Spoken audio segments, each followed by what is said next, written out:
You were the word at the beginning. This is day 3 of our 40 Days of Faith, part 2 of Howard Storm.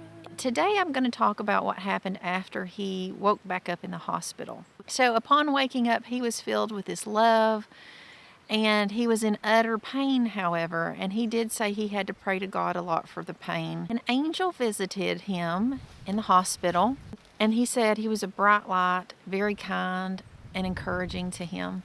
He made it back to the United States and stayed in the hospital quite a while. He had several different diagnoses. He said he had this time of limbo. So he would read the Bible and he studied Thomas Merton's books. So Howard really didn't know anybody that was a Christian because he was an atheist. But he did remember one lady who was an art teacher for Notre Dame, and she had come to the university to take one of his art courses. She was a nun. They talked. And she said, "Why did it take so long?" And he said, "What are you talking about?" After he gave his testimony. She said, "We have been praying for you for 13 years. That's her and the other nuns. Just wonder why it took so long." I love that. And he wanted to find a church. He got a phone call from a lady down the road, and she said, "We have a church. It's just a mile from you. Would you like to visit?" And he said yes. And in his weakened state, he could barely walk, he said. He drug himself into the church. His wife drove him there. He was jaundiced at that point, still yellow, eyes yellow. Walked in. They were already singing the first hymn. And he says he gets to the balcony, I think it was, and he looks up and he sees angels everywhere. And they're just all in this golden light.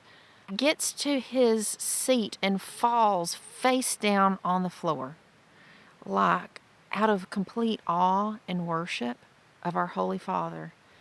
And his wife, she said, "Get up, Howard." But then she realized that he was just worshiping the Lord.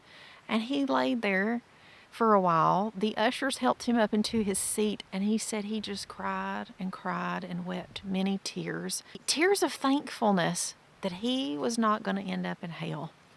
So as you can imagine, he was no longer an atheist, but a believer in Christ. And he went on to do the Emmaus Walk with the Methodist Church. And during that time, he decided to go to seminary and to become a full-time pastor. He is 78 years old today and still preaching the gospel of Jesus Christ. So he went from being an atheist to a believer. The Lord's ways are not our ways. But I want you to think about this in Romans 11:33 through 36. This is the Message translation. It says, "Have you ever come on anything quite like this extravagant generosity of God, this deep, deep wisdom? It's way over our heads. We'll never figure it out. Is there anyone around who can explain God? Anyone smart enough to tell him what to do? Anyone who has done him such a huge favor that God has to ask his advice? Everything comes from him. Everything happens through him.